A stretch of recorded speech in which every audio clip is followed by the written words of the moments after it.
जब आप एक ऑलरेडी अच्छे फोन में छोटी छोटी इंप्रूवमेंट्स डाल देते हो और जब वो इंप्रूवमेंट्स कंबाइन होती हैं तो ये बनता है। क्योंकि मैंने एक साल 23 अल्ट्रा यूज किया है तो मैं आपको क्लियरली बता सकता हूँ कि यहाँ पे अपग्रेड हुआ है। आओ देखते हैं कैसे। Let's start with Galaxy AI। इसके बारे में आपको लगभग अभी तक सब कुछ पता चल गया होगा कि क्या फीचर्स हैं और इसको आप कैसे यूज कर सकते हो। तो मैं आपको स्टोरी का एक डिफरेंट एंगल दिखाता हूँ। सही बताऊं तो हम इंडिया में जो चीज सबसे ज्यादा यूज करेंगे वो होगी सर्कल टू सर्च। और एक बार आप इस तरीके से सर्च करने लग गए then there is no going back. ये बहुत ही सीमलेस तरीका है कुछ भी देखने का, एंड क्योंकि ये फोन की हर ऐप में काम करता है which makes it super useful. बाकी तो मोस्टली ट्रांसलेशन वाली चीजें हैं जो लोग ज्यादा घूमने जाते हैं उनके वो ज्यादा काम आएंगी। और कुछ कॉर्पोरेट या स्टूडेंट सैमसंग नोट्स का समरी वाला फीचर भी यूज कर सकते हैं। जो मेन काम हुआ है वो फोटो एडिटिंग में हुआ है। जनरेटिव फिल को डाल के ऑब्जेक्ट्स को इधर उधर करना या फिर इरेज करना। मैंने कुछ इमेजेस के साथ ट्राई किया and it actually works great. लेकिन क्योंकि ये चीज क्लाउड पे हो रही है इसलिए ये थोड़ा टाइम लेता है। फोटोज के लिए ये आपको ऑन डिवाइस प्रोसेसिंग अलाउ नहीं करता। और क्योंकि ये सब क्लाउड पे हो रहा है तो इसलिए सैमसंग के सर्वर्स पे लोड बढ़ेगा।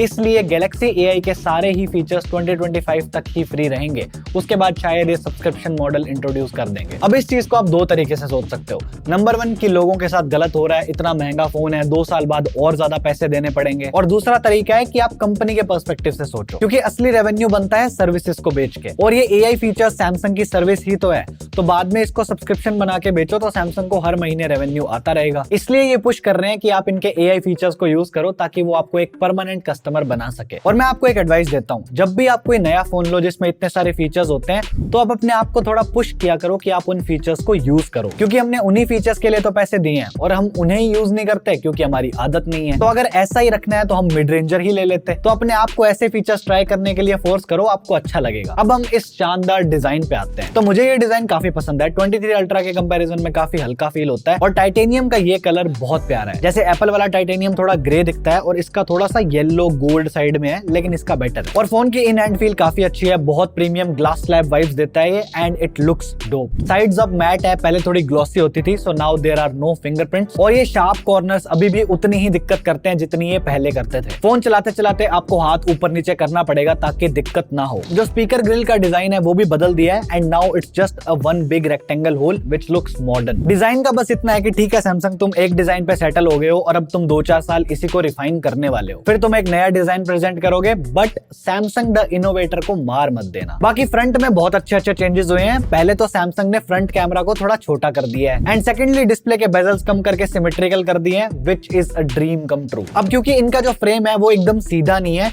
वो थोड़ा सा कर्व्ड है, जिसकी वजह से एक इल्यूजन आता है कि इसके बेजल्स आईफोन से बड़े हैं। क्योंकि 15 Pro Max का फ्रेम बिल्कुल सीधा है तो स्क्रीन बिल्कुल एज तक आ सकती है। यहाँ क्योंकि फ्रेम थोड़ा सा कर्व्ड है तो ये सामने से भी दिखता है, but Samsung has improved the bezels and इन्होंने जो डिस्प्ले पे एंटी रिफ्लेक्टिव कोटिंग डाली है that actually makes a difference. I don't know Samsung ने इस चीज को इतना ज्यादा एडवर्टाइज क्यों नहीं किया, बट एक फोन की स्क्रीन को पिच ब्लैक देख के मेरा कैमरा बहुत खुश है। एंड ऑनेस्टली मुझे फर्क नहीं पड़ता स्क्रीन फ्लैट है या कर्व है, I am okay with both of them. But still if you will ask my preference तो I will prefer a flat screen, क्योंकि टूटने के चांसेस थोड़े कम होते हैं। और कर्व स्क्रीन के लिए टेम्पर्ड ग्लास भी इतनी आसानी से नहीं मिलता, इसलिए मैंने 23 अल्ट्रा पे लगा नहीं रखा, लेकिन इस पे काफी जल्दी लगा लेंगे। So life is easy with a flat screen. And अब ये डिस्प्ले बहुत ही ज्यादा ब्राइट हो चुकी है bye touching the peak brightness of 2600 nits. तो आउटडोर इंडोर कहीं भी ले जाओ कोई दिक्कत नहीं आती, और एंटी रिफ्लेक्टिव कोटिंग के बाद तो बिल्कुल भी नहीं आती। अब इस डिस्प्ले पे गोरिल्ला ग्लास आर्मर भी लगा दिया है, तो आई एम अज्यूमिंग कि अगर ये मेरे हाथ से गिरेगा तो मुझे हॉस्पिटल नहीं जाना पड़ेगा।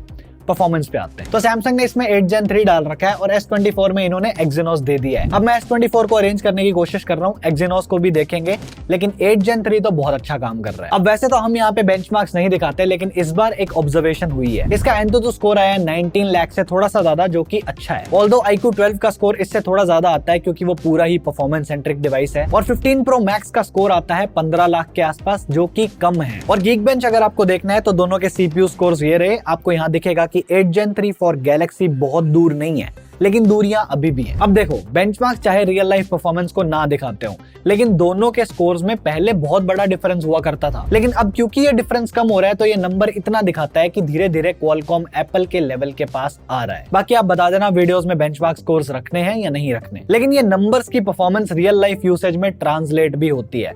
This phone feels snappy. Phone को ऑन करते जो सबसे पहली चीज मुझे फील हुई थी वो थे इसके animations. Like Samsung what have you done.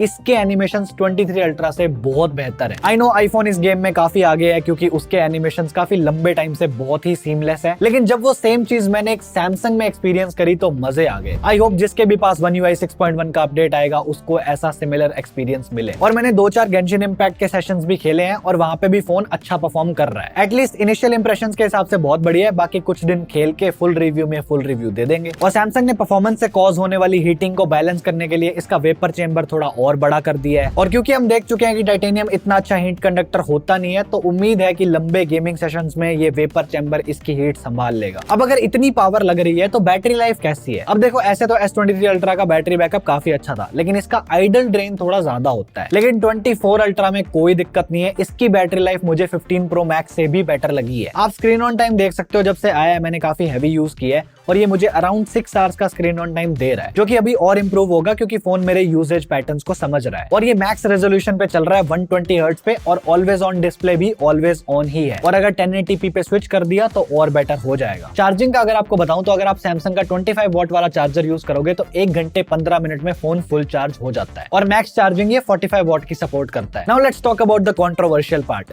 Cameras. Configuration same है। 200 मेगापिक्सल का मेन सेंसर, एक 12 मेगापिक्सल अल्ट्रा वाइड, एक 10 megapixel 3x telephoto added with a 50 megapixel 5x telephoto. इन्होंने 10x वाले सेंसर को डिच कर दिया क्योंकि 5x में पोर्ट्रेट्स अच्छे आते हैं और 10x इतना ज्यादा लोग यूज नहीं करते। तो प्रैक्टिकलिटी वाइज एक कम जूम रेंज वाला बेटर रेजोल्यूशन का कैमरा देने से चीजें खराब नहीं होंगी, अच्छी ही होंगी। क्योंकि ये 5x वाले कैमरा का रेजोल्यूशन भी तो 50 मेगापिक्सल है। शटर की स्पीड पहले से फास्ट हो गई है, बहुत बड़ा डिफरेंस नहीं है बट नोटिसेबल है। और पहले क्या था, जब आप 1x से 3x पे स्विच करते थे तो कैमरा ऐप में आपको एक ग्लिच सा दिखता था कि कैमरा चेंज हुआ है, लेकिन इसमें आपको ये चीज फील नहीं होती। लेंस स्विचिंग बहुत सीमलेस हो गई है and it does make a difference, क्योंकि एक अल्ट्रा फ्लैगशिप में आप ऐसे झटके से एक्सपेक्ट नहीं करोगे। और नॉर्मल वीडियो मोड में आपको 4K 60 तक का ऑप्शन मिलता है, लेकिन अगर आप प्रो वीडियो में आके देखोगे तो आपको 4K 120 भी दिखेगा। तो सैमसंग अगर आप चाहो तो इसे वीडियो मोड में डायरेक्टली शिफ्ट कर सकते हो, प्लीज कर दो। वीडियो क्वालिटी में ये अभी भी थोड़ा सा पीछे है। एक तो मौसम ही इतना हेजी है, ऊपर से फोन भी अपनी कलाकारी कर ही देता है, so it does need a software update. और किसी भी वीडियो पे आप होल्ड करके उसको स्लो मोशन में देख सकते हो, इट एक्चुअली फील्स मैजिकल। ये इतने अच्छे से फ्रेम्स को भरता है कि यू कांट इवन टेल कि वीडियो स्लो मोशन में शूट नहीं हुई है। फोटोज में S23 अल्ट्रा के कंपैरिजन में डिटेल्स बेटर हुई है,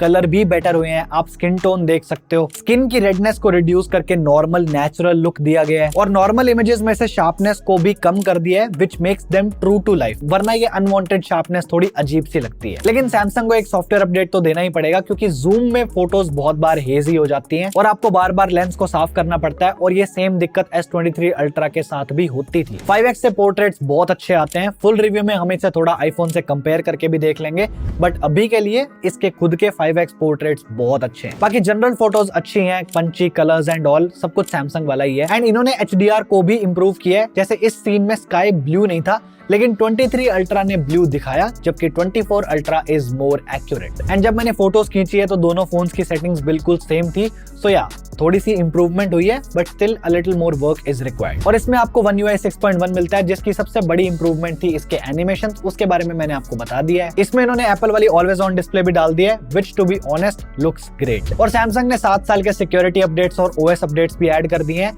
और लोगों के मिक्स्ड रिएक्शन है, क्योंकि कुछ लोग कह रहे हैं कि ये करने की बिल्कुल जरूरत नहीं थी, इतने साल कौन ही फोन यूज करता है। ये वही लोग हैं जिनको किसी भी चीज में खुशी नहीं मिलती और इनके ओपिनियन से किसी को फर्क भी नहीं पड़ना चाहिए। 7 साल के अपडेट्स हैं, तो चाहे आप 3 साल यूज करो चाहे 7 साल यूज करो, ये एक अच्छी बात ही है। और देखो, ऐसे तो सैमसंग और एप्पल दोनों ही एक दूसरे को कॉपी करने से पीछे नहीं हटते। सैमसंग ने एप्पल वाला ऑलवेज ऑन डिस्प्ले बिल्कुल खुले दिल से अपना लिया। दोनों की लॉक स्क्रीन अब बहुत आइडेंटिकल दिखती है, जो कि अच्छी बात है। मुझे आईफोन में ये वाली चीज पसंद है। Now I am getting it on my Samsung as well. अब अगर आपको कॉपी करके डिबेट करनी है तो कर सकते हो, लेकिन इनके कॉपी करने से at the end of the day user का फायदा ही तो हो रहा है। बट अभी भी One UI iOS से बेटर है और इसका रीजन आपको यहाँ पे मिल जाएगा।